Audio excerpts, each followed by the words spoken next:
नमस्कार दोस्त, मैं विकास विश्वकर्मा आप सबका स्वागत करता हूं विकास स्टडी पॉइंट में। दोस्तों, इस वीडियो में हम बात करने वाले हैं क्लास 11 का हिस्ट्री चैप्टर नंबर 10, जिसका नाम है मूल निवासियों का विस्थापन। देखिए, इसको 10 चैप्टर भी बोल सकते हो और नए के हिसाब से अगर आप देखोगे तो 6 चैप्टर आपका ही होगा। ठीक है, तो इंग्लिश में बात करें तो डिस्प्लेसमेंट ऑफ नेटिव इनहेबिटेंट्स। ठीक है, तो ये आपके चैप्टर का नाम है, जिसमें हम ये समझने वाले हैं कि मूल निवासियों का किस तरीके से विस्थापन हुआ।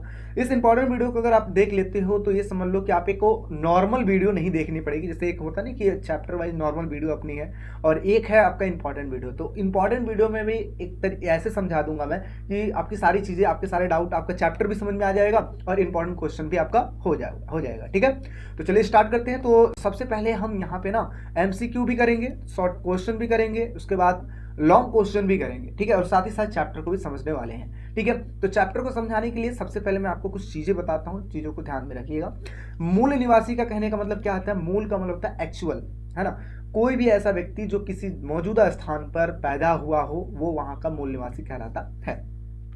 अब होता क्या है, उनका विस्थापन होता है। विस्थापन का मतलब होता है एक जगह को छोड़कर दूसरी जगह पर चले जाना। यानी कि कहा जाए तो कोई ऐसा व्यक्ति जो एक मौजूदा स्थान पे बहुत लंबे समय से रहता हुआ आ रहा हो, लेकिन कुछ कारण ऐसे हो जाते हैं जिसकी वजह से उनको इस जगह को छोड़कर कहीं और जाना पड़ जाता है, यानी कि अपने स्थान से विस्थापित हो जाना पड़ता है। इसी को हम मूल निवासियों का विस्थापन कहते हैं। अब चैप्टर के अकॉर्डिंग समझते हैं कि इसका मतलब क्या है। चलिए मैप से स्टार्ट करते हैं। मैप में देखिए, आपको मैं बता दूं, यहाँ पे आपको देखो लिखा है फ्रांस, ठीक है, और ये लिखा है यूनाइटेड किंगडम। ठीक है, तो ये जो अपना यूरोप का जो हिस्सा है, ये जो यूरोप का हिस्सा है, होता क्या है 17वीं 18वीं शताब्दी में ये जो यूरोप की जो ताकतें हैं बहुत तेजी से बढ़ने लगती है और ये ना अन्य देशों में, अन्य दूसरों देशों पे कब्जा करना चाहती हैं। तो इन्होंने क्या किया, इन्होंने आक्रमण किया। आक्रमण नहीं किया बेसिकली, उस टाइम पे ऐसा मतलब आक्रमण नहीं किया था, बल्कि वो अपने जगह को छोड़कर, मतलब अपने यूरोप को छोड़कर वो दूसरी जगह पे चले गए और वहां के मूल निवासियों को वहां से हटा दिए। ठीक है, तो यहाँ से यूरोप से, यहाँ से लोग आते हैं यूनाइटेड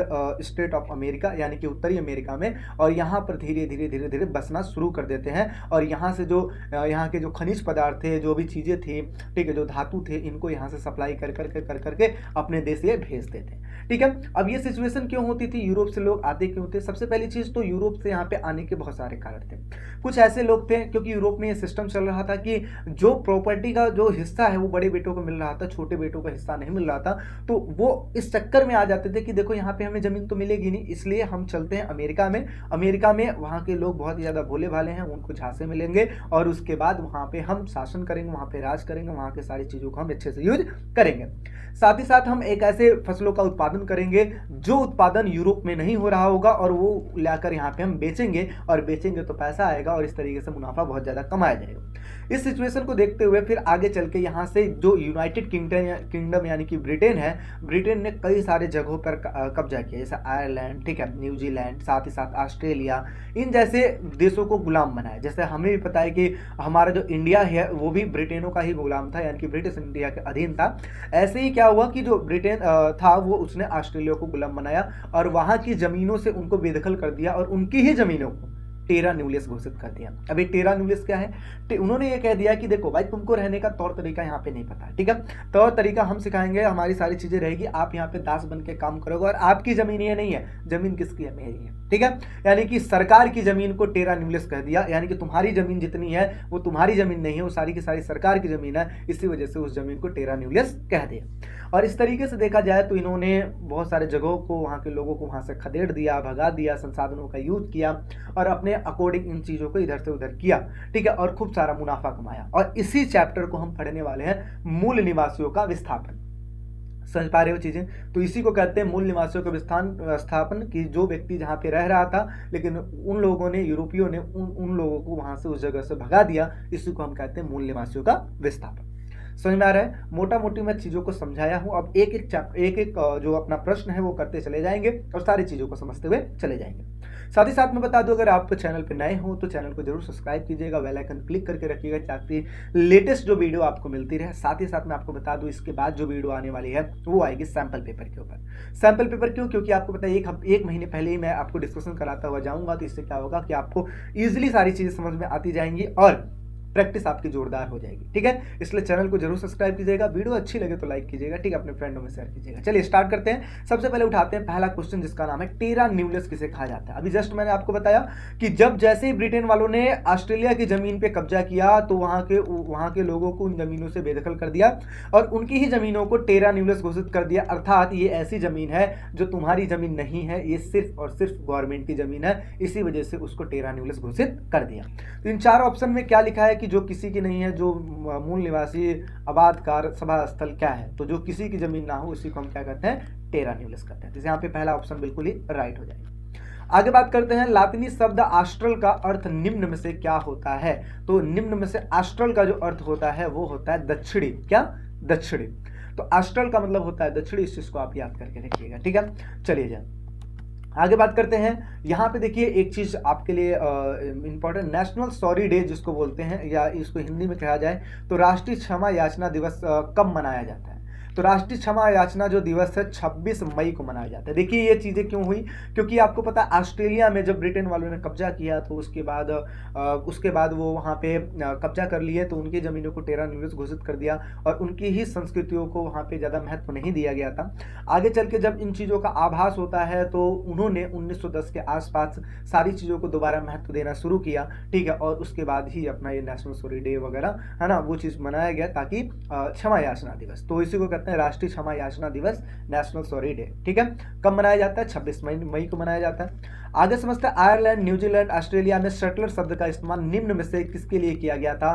तो ऑस्ट्रेलिया, आपको पता है ऑस्ट्रेलिया में किसने कब्जा किया था? ब्रिटेन ने कब्जा किया था। तो यहाँ पे आपका सी ऑप्शन बिल्कुल राइट हो जाएगा, यहाँ पे सी ऑप्शन पे आप राइट कर देंगे। ठीक है, तो इस तरीके से हमने 4 एमसीक्यू कर लिया। अब हम बात करते हैं शॉर्ट क्वेश्चन की। सबसे पहले हम देखते हैं नेटिव क्या होता है। नेटिव को ही बोलते हैं मूल निवासी। तो देखिए क्या लिखा है, ऐसा व्यक्ति जो अपने मौजूदा निवास स्थान पर पैदा हुआ था और 20वीं सदी के आरंभ के वर्षों तक यह पद यूरोपीय लोगों द्वारा अपने उपनिवेशों के बासिंदों के लिए किया गया था। यानी कि यूरोप वालों ने जो कब्जा किया, देखिए यहाँ पे समझिए, यूरोप वालों ने, ये है अपना यूरोप, ठीक है, यूरोप वालों ने कब्जा किया अमेरिका पे, तो यहाँ के लोगों को नेटिव कहा, क्योंकि ये लोग इस जगह पे पैदा हुए हैं।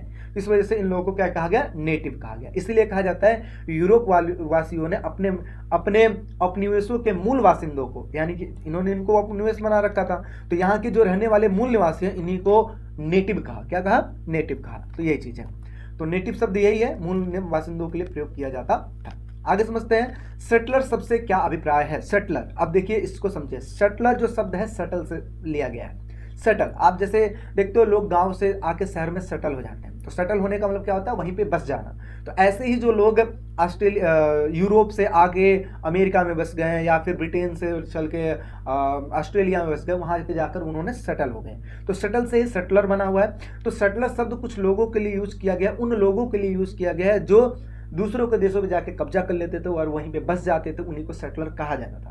तो देखिए क्या लिखा है, आबादकार शब्द का इस्तेमाल जो किया गया है दक्षिणी अफ्रीका में डच के लिए, आयरलैंड, न्यूजीलैंड, ऑस्ट्रेलिया में ब्रिटिश के लिए, इसके अलावा अमेरिका में यूरोपीय लोगों के लिए यह शब्द प्रयोग किया गया था, सेटलर। ठीक है, समझ पा रहे हो। चलिए जी आगे बात करते हैं, बेमपुल बेल्ट क्या है। तो देखिए बेमपुल बेल्ट एक प्रकार की सीपियों से बनाई जाने वाली एक बेल्ट है और ये बेल्ट का इस्तेमाल तब किया जाता था जब दो कबीले आपस में कोई भी समझौता करते थे या फिर कोई भी डील फाइनल करते थे किसी भी चीज़ से रिलेटेड या फ्रेंडशिप करते थे, तो उस सिचुएशन में आदान प्रदान किया जाता था इन बेल्टों का, इसी को हम कहते हैं बेमपुल बेल्ट।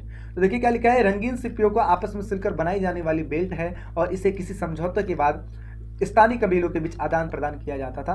ठीक है, इसी को हम क्या कहते हैं, बेमपुल बेल्ट कहते हैं। समझ में आ गया। चलिए जी नेक्स्ट बात कर लेते हैं। अच्छा, पश्चिमी यूरोप के लोगों को अमेरिका के मूल निवासी किन कारणों से असभ्य मानते थे। अब इसका मतलब क्या हुआ कि जब यूरोप वालों ने अमेरिका पे जब कब्जा किया तो वहां के लोगों को इन्होंने असभ्य घोषित किया। क्या असभ्य? असभ्य का मतलब क्या होता है कि ऐसे लोग जिनको रहने का कोई तौर तरीका ही नहीं पता है, उन्हीं को हम क्या कहते हैं, असभ्य कहते हैं। तो जो पश्चिमी यूरोप वाले थे उन्होंने अमेरिका के लोगों को असभ्य बोला। क्यों बोला? कुछ कारण थे, क्योंकि उनको रहने का कोई तौर तरीका नहीं था, वो अच्छे से रहते नहीं थे, शिक्षित नहीं थे, ठीक है, सही तरीके से कोई कार्य नहीं करते थे, इस वजह से उनके असभ्य घोषित कर दिया। तो क्या लिखा है, अमेरिका के मूल निवासियों का रहन सहन यूरोपीय लोगों से बिल्कुल भिन्न था, यानी कि अमेरिका वाले जिस तरीके से रह रहे थे यूरोपीय वालों से उन लोग भिन्न थे। साथ ही साथ वे शिक्षित नहीं थे, वो पढ़े लिखे नहीं थे, इसलिए पश्चिमी यूरोप के जो लोग थे अमेरिका के मूल निवासियों को क्या मानते थे, असभ्य मानते थे। आगे समझते हैं उत्तरी अमेरिका के संदर्भ में रिजर्वेशन किसे कहते हैं। तो जैसा कि आपको पता है कि आपको अगर किसी दूसरे स्टेट में जाना है तो आपके पिताजी कहते हैं कि आप ट्रेन का टिकट रिजर्व कर दो, इसी को रिजर्वेशन कहते हैं। तो रिजर्वेशन का मतलब क्या होता है कि कुछ ऐसी चीज़ें जो फिक्स कर देना कि हाँ भाई ये जो चीज़ है वो सिर्फ आपके लिए है। किसके लिए? आपके लिए है। तो यही लिखा है कि वास्तुतः मूल निवासी छोटे इलाकों में सीमित कर दिए गए थे जिन्हें रिजर्वेशन कहा गया। रिजर्वेशन, अब समझिए इसका मतलब। मैंने क्या बताया, यूरोप वालों ने अमेरिका पे कब्जा किया तो वहाँ के लोगों को वहाँ से खदेड़ना शुरू किया और ये धीरे धीरे धीरे धीरे विस्थापित होकर कहाँ चले आए? पीछे चले आए। जब ये पीछे चलते चले आए और एक जगह पे इनको घोषित कर दिया गया कि ये जो जमीन है ये सिर्फ आप लोग यहाँ पे रहोगे, ये आपके लिए क्या कर दिया गया? रिजर्व कर दिया गया। किसी को रिजर्वेशन कहते हैं। तो यह प्राय ऐसी जमीनें थी जिनके साथ उनका पहले से कोई संबंध नहीं था। जैसे मैंने बताया ना कि जैसे मान लो कि ये अमेरिका है तो सबसे पहले ये लोग यहाँ पे बसे हुए थे, ब्रिटेन वाले यूरोपीय लोग आए और उसके बाद यहाँ पे इन्होंने अपना राज करना शुरू किया। तो अब जो यहाँ से रहने वाले लोग हैं धीरे धीरे धीरे धीरे धीरे धीरे कहाँ आ गए? पीछे आ गए। अब ये ऐसे स्थानों पर बसने के लिए मजबूर हो गए जहाँ से पहले इनका कोई लेना देना नहीं था। तो इसी को हम कहते हैं रिजर्वेशन। इनको इस जगह पे फिक्स कर दिया गया कि अब आपको आगे नहीं रहना बल्कि इस जगह पे रहना है और ये स्थान आपके लिए फिक्स कर दी जाती है। इसी को कहते हैं रिजर्वेशन। ठीक है, चलिए अगला बात करते हैं। रेड इंडियन से आप क्या समझते हैं? तो रेड इंडियन किसे कहा जाता है? तो देखिए, रेड इंडियन अमेरिका के मूल निवासी हैं।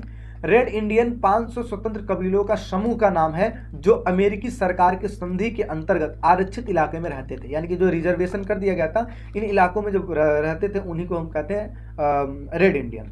यूरोप से लोगों के आने से पहले जो लोग अमेरिका महाद्वीप के निवासी थे उन्हें रेड इंडियन कहा जाता है या नेटिव कहा जाता है। यानी कि वो लोग जो कि यूरोपीय लोगों से आने से पहले अमेरिका में बसे हुए थे उन्हीं को रेड इंडियन कहा जाता है।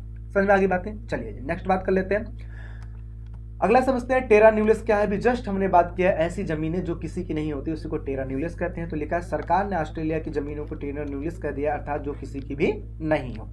आगे समझते हैं सेटलर शब्द का प्रयोग अफ्रीका ऑस्ट्रेलिया के किन लोगों के लिए किया गया? तो ब्रिटिश लोगों के लिए क्या किया गया था? ये देखिए आपका एमसीक्यू में भी बता दिया गया, ऐसे भी बता दिया गया। आई होप सो आपको शॉर्ट क्वेश्चन बिल्कुल अच्छे से समझ में आए होंगे। अब बात करते हैं थोड़े से लॉन्ग क्वेश्चन की। लॉन्ग क्वेश्चन में अगर देखा जाए तो 3 नंबर के क्वेश्चन में आता है कि उत्तरी अमेरिका के मूल निवासियों की जीवन शैली कैसी थी। यानी कि उत्तरी अमेरिका के जो लोग रहते थे वो किस तरीके से रहते थे। तो देखिए क्या लिखा है, उत्तरी अमेरिका के मूल निवासियों की जीवन शैली निम्न थी। जैसे सबसे पहले वो नदी के घाटी के आसपास गांव बनाकर रहते थे, यानी कि गांव और समूह बनाकर रहा करते थे। मछली मांस खाते थे, सब्जी और मक्का उगाया करते थे।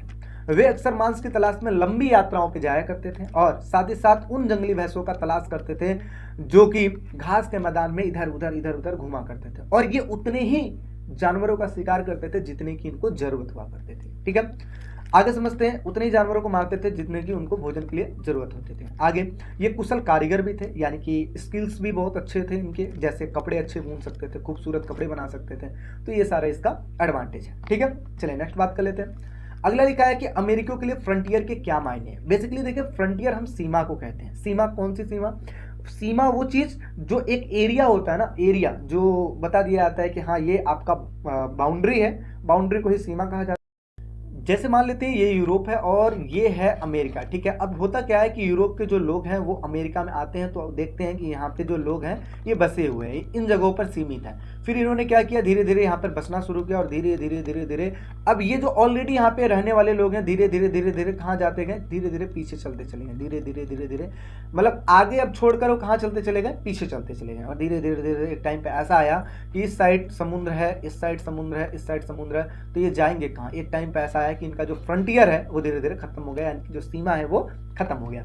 इसको मैं आपको मैप के माध्यम से समझाता हूँ, शायद चीज़ें अच्छे से समझ में आएगी। जैसे कि समझ लीजिए कि पहले यहाँ पे इन्होंने बसना शुरू किया, फिर धीरे धीरे धीरे धीरे पूरे अमेरिका महाद्वीप पे इन्होंने कब्जा किया और फिर उसके बाद क्या हुआ, धीरे धीरे ये देखिए इधर एक समुद्र स्टार्ट हो जाता है। ठीक है, नॉर्थ पैसिफिक ओशियन स्टार्ट हो जाता है। तो आपको पता है कि समुद्र में तो जा नहीं सकते, तो यही इनका लास्ट फ्रंटियर बचा। ठीक है, यानी कि कहा जाता है कि इनका फ्रंटियर धीरे धीरे समाप्त हो गया। तो क्या लिखा है, अमेरिकियों द्वारा पहले पूर्व के क्षेत्रों में बसाई गई बस्तियां थी और फिर आगे क्या होता है, पश्चिम के क्षेत्र पर तब उनका कोई अधिकार नहीं था, लेकिन फिर वे पश्चिम की ओर धीरे धीरे बढ़ते चले गए और धीरे धीरे फ्रंटियर खिसकता चला गया, यानी कि इनकी जो सीमा है धीरे धीरे खिसकती चली गई। और 1892 तक संयुक्त राज्य अमेरिका का विस्तार पूरा हो चुका था और संयुक्त राज्य अमेरिका के पूर्व में अटलांटिक महासागर और पश्चिम में प्रशांत महासागर होने के कारण अब विस्तार नहीं हो सकता था, अर्थात जो भूमि थी वो बची नहीं थी। अतः कोई फ्रंटियर नहीं रहा था, इसलिए फ्रंटियर से अभिप्राय भूमि क्षेत्र की, उस भूमि भूमि क्षेत्र की सीमा से है जिस पर वो नियंत्रण किया जा सकता है, उसको हम फ्रंटियर कहते हैं। ठीक है, और एक टाइम पे क्या हुआ, 1892 में फ्रंटियर धीरे धीरे समाप्त हो गया। समझ में आ रही बातें? चलिए जी नेक्स्ट बात कर लेते हैं। संयुक्त राज्य अमेरिका में दास प्रथा का प्रचलन तथा उसकी समाप्ति की बात करें तो दास प्रथा देखिए बहुत पहले से चलती आ रही थी, आपको पता है रोमन साम्राज्य से दास प्रथा चलती आ रही थी। आगे चल के क्या होता है कि दास प्रथा को समाप्त किया गया, ठीक है, अब्राहम लिंकन के समय में। तो इस चीज को समझते हैं। तो देखिए क्या लिखा है, दक्षिणी क्षेत्र की जो जलवायु है यानी कि जो मौसम है वो गर्म होने के कारण उत्तरी अमेरिका में जो यूरोपीय लोग बसे हुए थे वो उनके लिए जमीनें अच्छी नहीं थी, क्योंकि वो उतना हीट बर्दाश्त नहीं कर सकते थे। आगे दक्षिणी अमेरिका के उपनिवेशों में स्थायी दासों की जो संख्या थी उनमें काफी मृत्यु होने लगी, और जिसकी वजह से बागान मालिकों ने धीरे धीरे करके अफ्रीका से दासों को खरीदना शुरू कर दिए। दास विरोधी समूहों के कारण दास व्यापार पर रोक लग गई, परंतु जो दास अमेरिका में थे वे अब उनके बच्चे दास ही बने रहे। यानी कि कहा जाए धीरे धीरे दास व्यापार पर रोक तो लगा, बट जो ऑलरेडी अमेरिका में दास थे उनके बच्चे भी क्या कहलाएं, दास कहलाएं, क्योंकि दास का बेटा क्या, दास, ऐसा कहा जाता था। आगे बाद में दास प्रथा को समाप्त करने के प्रश्न पर केंद्र और उत्तरी राज्यों तथा दक्षिणी राज्यों में क्या हुआ, गृह युद्ध हुआ 1861 से लेकर 65 के बीच में। आगे राष्ट्रपति अब्राहम लिंकन के नेतृत्व में दासता विरोधी जो विजय के पश्चात 1865 में दास प्रथा का अंत हो गया। ठीक है, तो इस तरीके से दास प्रथा को समाप्त कर दिया गया। समझ में आ रही बातें? चलिए नेक्स्ट बात कर लेते हैं। अगला क्वेश्चन है, इतिहास की किताबों में ऑस्ट्रेलिया के मूल निवासियों को शामिल क्यों नहीं किया गया। अभी मैंने बताया कि जो ब्रिटेन के लोग थे जो उन्होंने ऑस्ट्रेलिया पे कब्जा किया था, तो वहां की जमीनों से उनको बेदखल करके उनकी जमीनों को टेरा न्यूलिस घोषित कर दिया। आगे चल के इन्होंने इतिहास की किताब भी लिखी, तो उसमें ऑस्ट्रेलिया के लोगों के बारे में बिल्कुल नहीं लिखा। क्यों नहीं लिखा, इसके बारे में समझते हैं। क्या लिखा है, इतिहास की किताबों में ऑस्ट्रेलिया के मूल निवासियों को शामिल न करने का कारण यह था कि अप्रवासियों ने उनकी भूमि पर बिना किसी समझौते पत्र से अधिकार कर लिया था। अप्रवासी जो ऐसे लोग वहां से छोड़कर जो चले आए थे ऑस्ट्रेलिया में, उन्होंने बिना किसी समझौते पत्र के सीधा आक्रमण करके हड़प लिया। ठीक है, सरकार ने हमेशा जमीन को, जो कि किसी की जमीन नहीं है, टेरा न्यूलिस कहा है। मूल निवासियों के खेतों में काम करने की परिस्थितियां कैसी थी, दासों की तरह, यानी कि उनको ऐसा लगता था कि ऑस्ट्रेलिया के जो मूल निवासी हैं वो दासों की तरह रहते हैं, और इन परिस्थितियों में ऑस्ट्रेलिया के मूल निवासियों को इतिहास के किताबों में शामिल नहीं किया गया, क्योंकि दासों को इतिहास में नहीं लिखा जाता। इस तरीके से उनका स्टेटमेंट था और उन्होंने उस चीज को लिखा नहीं। ठीक है, तो समझ में आ रही बातें? चलिए जी नेक्स्ट बात कर लेते हैं। अब 6 नंबर के प्रश्न, या इसको 8 नंबर के प्रश्न मान लो। क्या लिखा है, उत्तरी अमेरिका के मूल निवासी यूरोपीय लोगों के व्यवहार को देखकर क्यों दुखी थे। यानी कि उत्तरी अमेरिका के जो लोग थे यूरोपीय लोगों से क्यों दुखी थे। तो सबसे पहली चीज, वो यहाँ पे आए, यानी कि अमेरिका में आए, वहाँ की जमीनों से उनको बेदखल किया। स्टार्टिंग में तो बहुत प्यार से रहे, फिर आगे चल के धीरे धीरे उनकी जमीनों से उनको हटा दिया, उनको पीछे खिसकाते चले गए। उनका व्यवहार बिल्कुल अच्छा नहीं था, वो यहाँ के संसाधनों को लूटकर यूरोप भेज रहे थे, और साथ ही साथ बहुत सारी चीजें हुई जिसकी वजह से उनको बहुत सारी दिक्कतें हुई। ठीक है, देखिए क्या लिखा है, मूल निवासी यूरोपीय लोगों के साथ जिन चीजों का आदान प्रदान करते थे वे उनकी दोस्ती में दिए गए उपहार थे। यानी कि मूल निवासी आपस में लेन देन भी करते थे। स्टार्टिंग में तो सब बढ़िया चल रहा था। आगे चल के दूसरी ओर अमीरी के सपना देखने वाले जो यूरोपीय लोग थे, ये मछली एवं रोएदार खाल इत्यादि सारी चीजें, ये माल चाहते थे लेना यहाँ से। ठीक है, आगे जिसे उन्हें मुनाफा कमाने के लिए यूरोप में बेचना था। धीरे धीरे इन्होंने क्या सोचा कि यहाँ पे जितनी भी चीजें उनको यहाँ से लेंगे और यूरोप में ले जाएंगे, वहां पे बेच देंगे। आगे इन बेची जाने वाली चीजों का दाम पूर्ति के आधार पर साल दर साल धीरे धीरे बदलते रहते थे। जैसा देखते हो ना, महंगाई धीरे धीरे बदलती है, ऐसे उनके दाम भी बदलते रहते थे। मूल निवासी से समझ नहीं सकते थे और उन्हें यूरोप में स्थिर बाजार का जरा सा भी अनुभव नहीं था। यानी कि अमेरिका के जो रहने वाले लोग हैं उनको ये नहीं पता था कि ये सारा यहाँ से जितनी भी चीजें यहाँ से लेंगे और वो यूरोप ले जाएंगे और वहां पे मंडी में बेच देंगे, क्योंकि उनको पता ही नहीं था वहां पे बाजार है और ये यहाँ पे सिर्फ लूटने आए, ऐसा कुछ नहीं पता था। ठीक है, आगे चल के यूरोपीय व्यापार मूल निवासियों की चीजों के बदले कभी तो बहुत सारा सामान देते थे और कभी बहुत कम। यानी कि देखा जाए तो कभी काल ऐसा हो जाता था कि जो यूरोप के लोग हैं दूसरे सामानों के बदले बहुत सारा सामान दे देते थे, और कभी काल तो ऐसा होता था बिल्कुल सामान ही नहीं देते थे। यानी कि लेना देना जब होता था इनको, यानी कि ये क्या करते थे, चमकीली जो वस्तुएं थी यूरोपीय वालों ने वो अमेरिका के लोगों को देते थे और वो बदले में खनिज संसाधन दे देते थे और वो धातु दे देते थे। अब ये क्या करते थे, उन धातुओं को ले जाकर वो बेच देते थे। ठीक है, तो कभी काल ये जो दूसरे जो धातु दे जो दूसरा जो सामान दे रहे हैं बदले में, वो कभी तो बहुत ज्यादा दे देते थे और कभी बहुत कम देते थे। ठीक है, आगे मूल निवासी यूरोपीय लोगों के लालच को देखकर बहुत ही ज्यादा दुखी थे और यूरोप वासियों ने रोएदार खाल हासिल करने के लिए अनेक जानवरों को हलाल कर दिया, मतलब काट दिया। और मूलवासी इससे बहुत ही ज़्यादा डरे हुए थे, क्योंकि इनका मानना था कि जानवरों का हम विध्वंस करेंगे तो इस विध्वंस का वो बदला जरूर हमसे लेंगे। तो इसलिए वो उनके व्यवहारों से बहुत ज़्यादा दुखी रहते थे। आगे समझते हैं गोल्ड रश क्या था। ये देखिए इंपॉर्टेंट क्वेश्चन 8 नंबर में आता है। तो गोल्ड रश क्या है और इसके प्रभाव का वर्णन कीजिए। तो देखिए क्या लिखा है, 1840 में संयुक्त राज्य अमेरिका के कैलिफोर्निया में सोने के चिन्ह मिले, इसी को गोल्ड रश कहा जाता है। और यह उन गतिविधियों का नाम था जिसमें हजारों की संख्या में यूरोपीय लोग अपनी किस्मत आजमाने के चक्कर में तथा शीघ्र धन कमाने के चक्कर में अमेरिका पहुंचते हैं। और इसका कुछ प्रभाव भी होता है। जैसे क्या प्रभाव होता है, रेलवे लाइन का निर्माण किया जाता है, इसके लिए हजारों चीनी श्रमिकों की नियुक्ति की जाती है। रेलवे के लिए सज्जा सामान की बहुत ज़्यादा मांग होती है और उत्तरी अमेरिका में उद्योगों का बहुत ही ज़्यादा विकास होता है, ताकि दूर दूर के क्षेत्रों में रेलवे के द्वारा जोड़ा जा सके। बड़े स्तर पर खेती का उत्पादन करने के लिए यंत्रों का उत्पादन किया गया और उद्योगों का बहुत ज़्यादा विकास किया गया और नए नए उद्योगों की स्थापना की गई। अब जैसे पता लगता है कि अमेरिका में गोल्ड बहुत ज़्यादा है, तो यूरोपीय लोग वहाँ पे जाते हैं और वहाँ पे अब ऐसा नहीं है कि गोल्ड रखा हुआ था जाकर सीधा उठा के लाना था, नहीं, बल्कि वहाँ पे बहुत सारा प्रोसेस करके निकालना होता था। तो वहाँ पे रेलवे लाइन का विस्तार हुआ, खेती का विस्तार हुआ और बहुत सारे उद्योगों का विस्तार हुआ और इस तरीके से वहाँ पे चीज़ें हुई। आगे बड़े बड़े क्षेत्रों को साफ करके खेती का विस्तार किया गया। 1890 तक जंगली भैंसों का अंत हो जाने पर मूल निवासियों को शिकार वाली जो प्रवृत्ति थी धीरे धीरे समाप्त हो गई। 1892 तक संयुक्त राज्य अमेरिका का विस्तार प्रशांत महासागर तथा अटलांटिक महासागर के बीच होने के कारण पूर्ण हो चुका था और अब पश्चिम की ओर विस्तार नहीं हो सकता था। इस प्रकार कोई फ्रंटियर नहीं बचा था। तो ये सारे इसके प्रभाव थे गोल्ड रश के। अब हम थोड़ा सा और आगे बढ़ते हैं, चीज़ों को और समझते हैं। तो संयुक्त राज्य अमेरिका के मूल बासिंदों को उनकी जमीन से बेदखल क्यों करा गया तथा इनके लिए कौन कौन से कारण उत्तरदायी हैं, यानी कि जो संयुक्त राज्य अमेरिका के जो लोग हैं उनको उनकी जमीनों से क्यों बेदखल कर दिया गया। ठीक है, देखिए क्या लिखा है, मूल बासिंदों को उनकी जमीनों से बेदखल करना।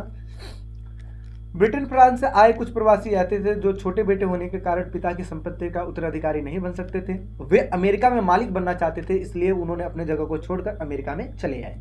दूसरा, ऐसी फसलें उगाकर जो कि यूरोप में नहीं उगाई जाती थी बहुत ही ज़्यादा मुनाफा कमाना चाहते थे। मूल बासिंदों को बेदखल करना गलत नहीं मानते थे, क्योंकि इनका मानना था कि मूल बासिंदे जमीनों का सही तरीके से उपयोग नहीं कर सकते हैं और इस वजह से इन्होंने बहुत सारे तरीके अपनाए इनकी जमीनों को हड़पने के लिए। क्या क्या, सबसे पहला इन्होंने धोखाधड़ी अपनाया। दूसरा है पैसे देने का वादा किया और फिर उसके खिलाफ हो गए। जमीन बिक्री समझौते पर पहले दस्तखत कराए और बाद में उनको ही जमीन से हटने के लिए बाध्य कर दिया। चिरोकी कबीलों को खदेड़ने के लिए अमेरिकी फौजों का इस्तेमाल किया गया और जमीन के अंदर सीसा सोना खनिज होने का पता चलने पर मूल बासिंदों को उनकी जमीनों से धकेल दिया जाता था, यानी कि वहां से भगा दिया जाता था। तो ये कुछ तरीके थे जिसके द्वारा वहां के मूल निवासियों को हटा दिया जाता था, क्योंकि उनका मानना था वो जमीनों का अच्छे से उपयोग नहीं कर सकते हैं, तो जो उपयोग कर सकता है वो उन जमीनों का अच्छे से उपयोग करे। ठीक है, अब चलिए एक लास्ट क्वेश्चन है, देख लेते हैं, इसके साथ इस चैप्टर ओवर हो जाएगा। तो देखिए, सन 1970 के दशक में आई बदलाव की लहरों के कारण ऑस्ट्रेलिया के मूल निवासियों के जीवन पर क्या प्रभाव पड़ा। तो ऑस्ट्रेलिया की जो लहर आई पहले उसको थी, यहाँ पे आप समझिए जैसे मान लीजिए ब्रिटेन है और इन्होंने कब्जा किया ऑस्ट्रेलिया पे।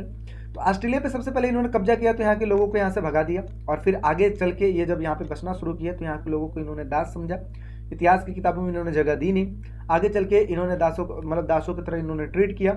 आगे चल के जब इनको सारी चीज़ों का एहसास होता है तो 1970 के दशक में आगे चल के इन्होंने उन ऑस्ट्रेलिया के मूल निवासियों के जीवन को समझा और उनके चीज़ों को सराहना दिया, यानी कि उनको इंपॉर्टेंस दिया।